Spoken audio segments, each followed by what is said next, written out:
ሰላም ይህ ቃና ዜና ቅምሻ ነው። የዕለቱ ዋና ዋና ዜናዎች አንድ ቪዲዮ እየተመለከትኩኝ ነበርና ከዩናይትድ አረብ ኤምሬት በኢራን ውስጥ የኢራን የሚሳኤል ኢላማዎች ዋነኛ መዳረሻ መሆኗና ቪዲዮ እንመልከት።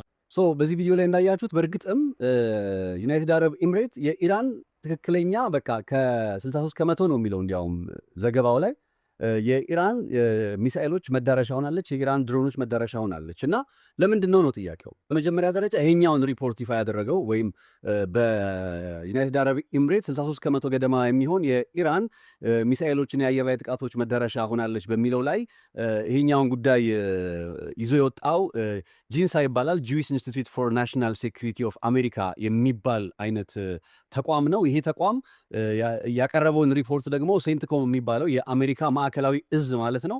ሴንትኮም ይሄኛውን ጉዳይ ማረጋገጫ ሰጥቶበታል። ያ ማለት በእርግጥም ዩናይትድ አረብ ኤምሬት ከሌሎቹ የአረብ ሀገራት በተለየ የኢራን የአየር ላይ ጥቃቶች ኢላማ ሆናለች። ለምንድን ነው የሚለውን ጥያቄ በተመለከተ በቪዲዮ ላይ ነው በጥያቄ መልክ የተነሳውን ሀሳብ ተደራሽ ስናደርግ የመጀመሪያው ጉዳይ ዩናይትድ አረብ ኤምሬት አልዳፋር እየተባለ የሚጠራ አየር ሰፈርን ታስተናግዳለች። የአልዳፋር አየር ሰፈር የአየር ጦር ሰፈር የአሜሪካ በጣም እጅግ በቀጠናው ላይ አስፈላጊ የሆነ ክሪቲካል ነው የሚባለው እንዲያውም እና ኤፍ35 የጦር ጀቶችን ጨምሮ የአሜሪካን ኤፍ35 የጦር ጀቶችን ጨምሮ ከኢራን ጋር ባላት ቅርበት ደግሞ በተከታታይ ከዛ የአልዳፋር የአየር ሰፈር ላይ እየተነሱ ጥቃት እንዲሰነዝሩ እድል ሰጥታለች ዩናይትድ አረብ ኤምሬት። በዚህኛው ሁኔታ ላይ እነ ኢራን አንደኛ ዩናይትድ አረብ ኤምሬትን ኢላማ ሲያደርጉ ይሄኛውን ጉዳይ ታሳቢ በማድረግ ነው። የአሜሪካ የጦር ሰፈር አልዳፋር የሚባለው የአሜሪካ የጦር ሰፈርን ኢላማ በማድረግ ነው እንጂ በዩናይትድ አረብ ኤምሬትና በኢራን መካከል ይሄ ነው የሚባል እንትን ኖሮ አይደለም። የጦርነት አይነት ስሜት ኖሮ አይደለም። እርግጥ ነው በመጪዎቹ ጊዜ ይሄኛው ጉዳይ ወዴት ሊያመራ ይችላል የሚለው በስጋትነት በጥያቄነት ውስጥ የሚነሳው ነው ማለት ነው።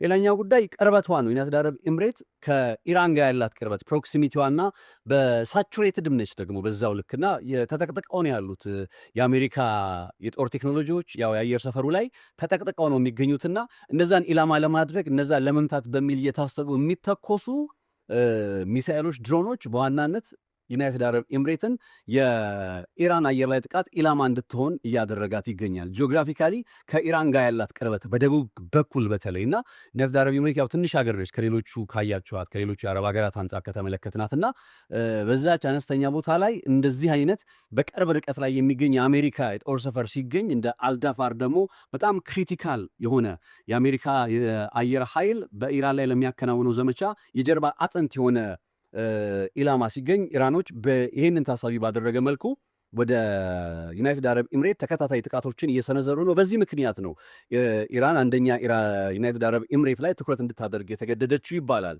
አሴም ታይም ደግሞ ዩናይትድ አረብ ኤምሬት ከአረቡ ዓለም ሀገራት በተለየ የቅንጦት መዳረሻ ነች። ይሄ ለአረቦቹ ብቻ ሳይሆን ለዓለም ማለት ነው። መረጃዎች እንደሚያሳዩት እኮ በየዓመቱ በጣም ሀብታም የሚባሉ በቃ ሌክዠሪ ህይወት ይኖራሉ የሚባሉ ሰዎች ከፍተኛ ገንዘባቸውን የሚያንቀሳቅሱት ዩናይትድ አረብ ኤምሬት ውስጥ ነው።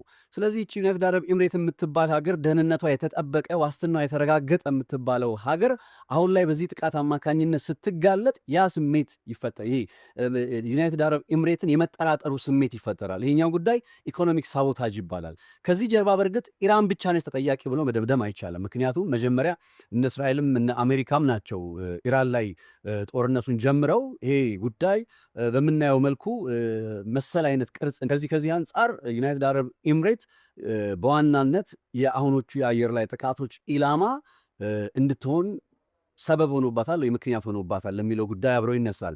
ይሄኛውን ነገር ካነሳ ዘንዳ ግን አብረን አንድ በነገራችሁ ደስ የሚለኝ እነ ኳታር ምላሽ ይሰጡ ነው። እነ ኳታር በቃ ከዚህ በኋላ ምላሽ እንሰጣለን፣ የተፈጸመብን ላለው ጥቃት ለኢራን አጸፋዊ ምላሽ እንሰጣለን እያሉ ነው የዜጎቻችንን ደህንነት ለማስጠበቅ። ሳውዲ አረቢያ ውስጥ የሚገኘው የአሜሪካ ኤምባሲ በሁለት ድሮኖች ከተጠቃ በኋላ ሳውዲ አረቢያን በጣም በቃ ምላሽ ይሰጣለሁ የሚል አይነት አቋም ውስጥ እየገባች ነው። ይህ ቋንቋ በሌላ ከተገለጸ ምን ማለት ነው? ቀጠናዊ ጦርነት ሆኖ ነገሩ የመቀጠሉ ጉዳይ አሁን በግልጽ እየታየ በግልጽ እየተስተዋለ ነው። እነ ዩናይትድ አረብ ኤምሬትም ደግሞ ይሄኛውን ፓተርን የሚከተሉ ከሆነ የነ ኳታርም ማለት ነው ሳውዲ አረቢያ ልትጀማምረው እየተዘገጃጀች ነው። ዩኤ የምትገባበት ከሆነ እንግዲህ ኢራን ስንት ሀገር ልትገጥም ነው ማለት ነው። ነገሩ ቀጠናዊ ጦርነት ሆኖ ቀጠለ ማለት ነው። ታዲያ በዚህ ሁሉ መካከል ቻይናና ሩሲያ ለኢራን ድጋፍ መስጠት ነበረባቸው አይደለ? ካላቸው ግንኙነት አጋርነት አንጻር። ነገር ግን ምንም አይነት አጋርነት ወይ በያሉበት ሆነው ከቤጂንግና ከሞስኮ ሆነው ከሚያሰሙት አይዟችሁ ከሚል ወይም እየተከናወነ ያለው ዘመቻ ህገወጥ ነው፣ ዓለም አቀፍ ህጎችን ይጥሳል ከሚል የተቃውሞ ድምፅ ውጪ እንዲህ በተጨባጭ መሬት ላይ የወረደ ነገር ለኢራን አላደረጉ። ለምን? በዚህ ጉዳይ ላይ መረጃውን እንድሰራው ከፈለጋችሁ በኮሜንት ላይ አሳውቁኝ።